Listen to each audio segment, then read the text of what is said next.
organic, unpredictable, unknown, lovely, beautiful, a sense of fulfillment. This is part of the pleasures of life and not the chores of life.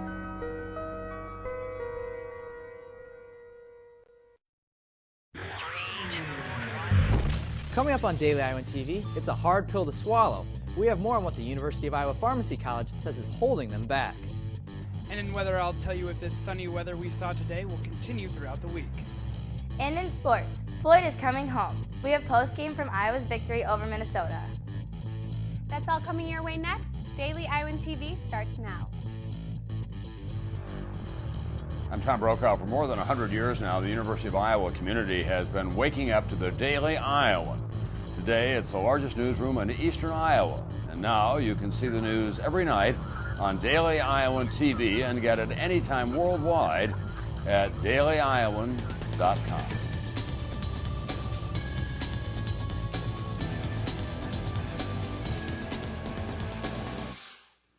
Thanks for tuning in to your Sunday edition of Daily Iowan TV. I'm Brad Maxwell. And I'm Lauren Moss.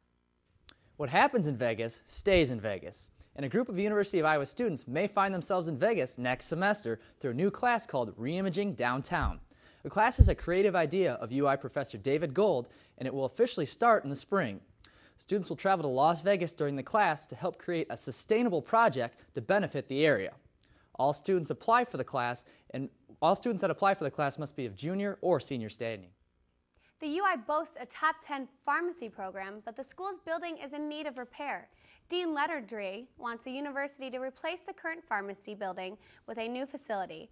He says that the building is a bottom 10 facility with only 2 usable classrooms. The building consumes more energy per square feet than any other university building. Since its construction in the early 60s, the building has only received a new wing installment 20 years ago. Proponents of a new facility want increased classroom space and better energy efficiency. And people usually turn to central heat to avoid getting sick as the temperatures get cooler. But health officials say the heat may actually be leading to early sickness. As indoor heating systems sit unused during the summer months, the pipes can quickly become a breeding ground for many infectious diseases. And when the weather gets cold, it takes merely one cycle of the furnace to scatter these particles everywhere in your house. Health officials say mold buildup in heating ducts present the largest risks. If inhaled, mold spores can cause short-term health issues, including headaches, sneezing, and itchy skin.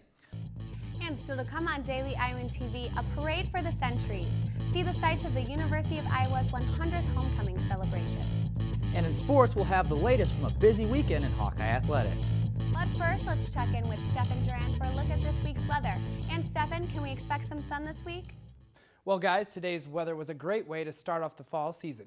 Many students took advantage of the sunny skies Iowa City had to offer with some fun activities going on at Hubbard Park. If you were outside today, you would have noticed the leaves are starting to change, meaning colder temperatures are on their way. Tomorrow morning is going to start out a bit chilly with very cloudy skies and 47 degrees. In the afternoon, we will see it warm up with partly sunny skies and a high of 71 degrees. But tomorrow evening, we will see the temps dip down almost 20 degrees with a low of 55. Now let's take a look at what we can expect for the rest of the week. Tuesday and Wednesday will be very similar to tomorrow with partly cloudy skies, but Wednesday's high temperature will reach to around 77 degrees.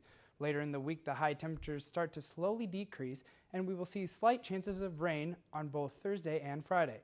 Finally, on Saturday, we do get a feel for the cool fall temperatures with a sunny high of 53 degrees and a low of an almost freezing 34 degrees. So if you are out and about later this week, it wouldn't hurt to break out some warmer fall clothing. Back to you guys. Thanks, Stefan.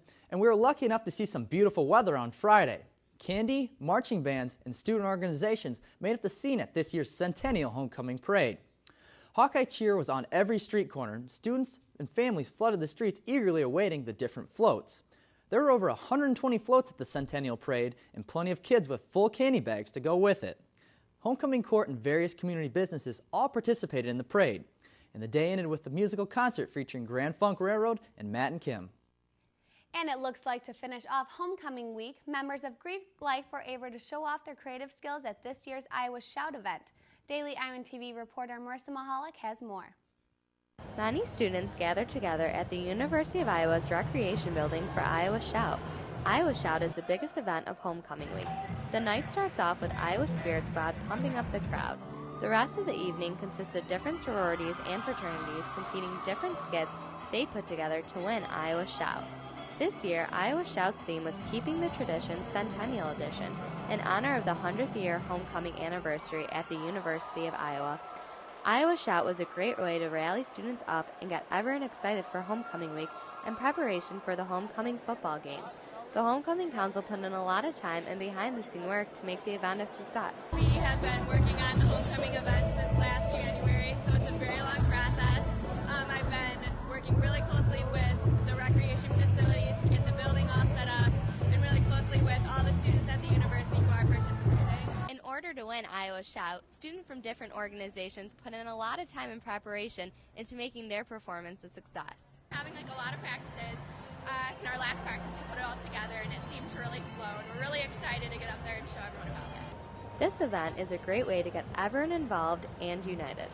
Marissa Monologue, Daily Iowan TV. With the first presidential debate just around the corner, both political parties are preparing for election season to arrive in full. The state of Iowa's 2nd District incumbent Democrat Dave Loebsack is vying for re-election against challenger John Archer. The Daily Iowan was able to sit down with both of them to discuss their stances on important topics. The state of the economy and how to get the country back on track remains a tough issue in this year's election. Both Archer and Loebsack gave us their insight on the nation's economic situation. I think we can make some further cuts. Certainly on the defense side, I think we can find a lot of savings in domestic programs. I think we can in the entitlement programs, but a lot of others too. There's always in government programs. There's always savings to be found. We can't continue spending $1.2 or $1.3 trillion more than we bring in and add that to a $16 trillion debt. You can read about their positions on several other issues in tomorrow's edition of the Daily Iowan. And you can watch the first presidential debate this Wednesday night on CNN. And now let's take a look at what's happening around the world. Pop star Justin Bieber may have caught a little Bieber fever of his own. While performing in Glendale, Arizona, the young performer vomited on stage. Bieber left the stage after several times after each vomiting episode, but would return right after. The pop star even stayed for an encore. This was the first stop of a 45-city tour. And on a more serious note, the U.S. military death toll in Afghanistan has reached 2,000. It was confirmed Sunday after U.S. military officials reported the death of 2 soldiers. The number has raised greatly in recent months because of the attacks from Afghani soldiers and police.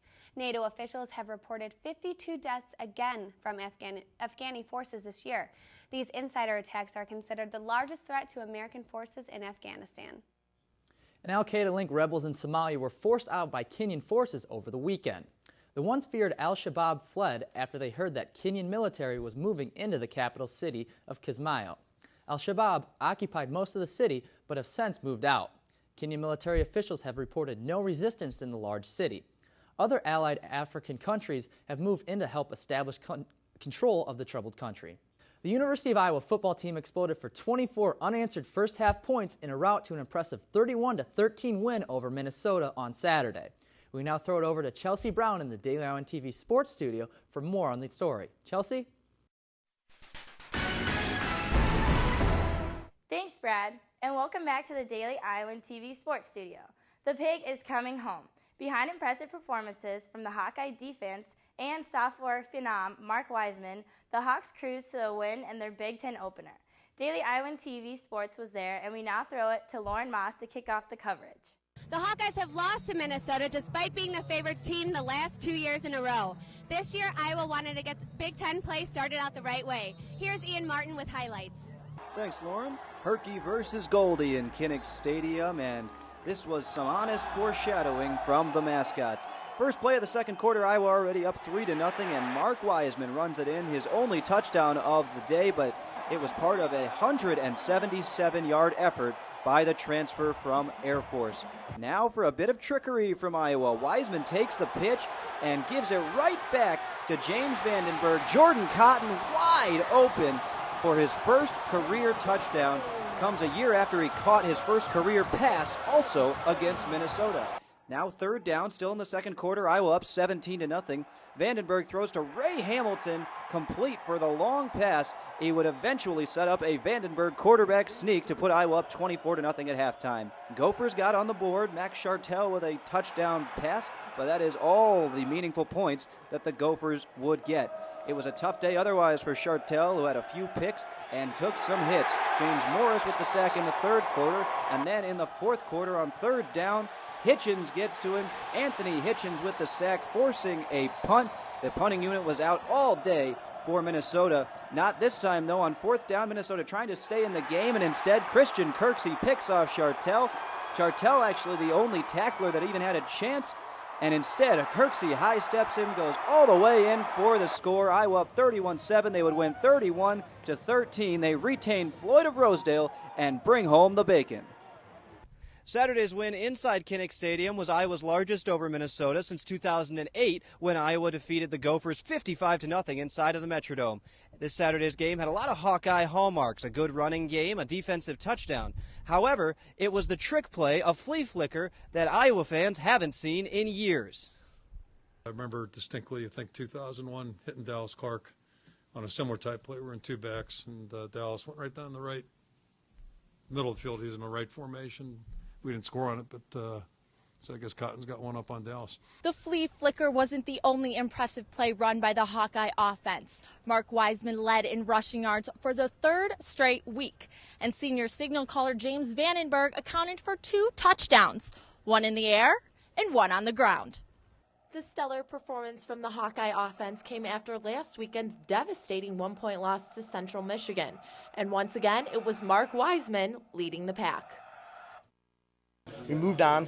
One game wasn't going to make our season. We're in Big Ten play now, and we had to move on to a tough Minnesota team. And we had a good week of practice, good week of preparation, and it showed on the field. You know, after one game, you're kind of like, hope I'm seeing it right. And then after 2, you start thinking, this guy might not be bad. And after 3 games, I think a lot of us are starting to believe, maybe this guy's a running back. His fullback days may be numbered. The Hawkeye offense totaled 328 yards in the first half and racked up 21 points. 155 of those yards attributed to Mark Wiseman on 16 carries. By the end of the game, the Hawkeye offense had 374 yards and a performance many had been waiting for. Really the credit goes to our players. I thought they did a great job of coming to the game ready to play, and played really well in all 3 phases, particularly in the first half, but, really the whole game. For the first time in 2 years and the 43rd time in this rivalry's history, the Floyd of Rosedale was welcomed back to Iowa. I think I ran over like a couple of photographers, which isn't good. And I got caught in like the kicking net, like I was like a fish in a net. So when I got out of that, and then got the trophy. In a 31-13 victory over the Gophers, the Hawkeyes welcomed back the Floyd. Annie Costable, Daily Iowan TV Sports. And of course, other teams besides football were competing for wins this weekend. Let's take a look at some Hawkeye Olympic sports. The University of Iowa volleyball team ran into tough times at Carver Hawkeye Arena over a 2-day break. Dropping a pair of matches to both Michigan and Michigan State, the Hawks were swept in straight sets in both contests, but had strong performances from 2 juniors, Rachel Bedell and Bethany Yeager. While the volleyball Hawks struggled on the court, the women's soccer continued to impress on the pitch, drawing at 23rd ranked Michigan Friday night. The Hawks, a very tough Wolverine squad, played 110 minutes over 2 overtime periods, but could not break the deadlock. Sunday for Iowa, same story, just a different team. Another 0-0 draw, and the Hawks moved to 11-1-2 on the year. And last but certainly not least, the 11th ranked Iowa women's field hockey team was in action this afternoon, taking on Big Ten foe Ohio State at Grant Field. Ohio State was up at 1-0 at halftime, but Iowa scored twice in the final 15 minutes of the game for a come-from-behind win. Sarah Drake deflected in the game winner with less than 5 minutes left. One last note, congratulations to field hockey head coach Tracy Griesbaum, who earned her 150th win as a Hawkeye with today's win. We'll have more coverage of all Iowa sports this coming week, including reporters in the field for more in-depth analysis of these games tomorrow. That's all for us on the Sunday Sports. Back to you guys at the desk. Thank you, Chelsea. And only with Daily Iowan TV can you get a sneak peek into Monday's edition of the Daily Iowan. Read about why members of the UI fraternities tried out stilettos. And read a full-length interview with incumbent Representative David Loebsack and his opponent John Archer. That's your latest edition of Daily Iowan TV. Be sure to check us out at the same time tomorrow or anytime online at dailyiowan.com. Thanks for watching and have a great night.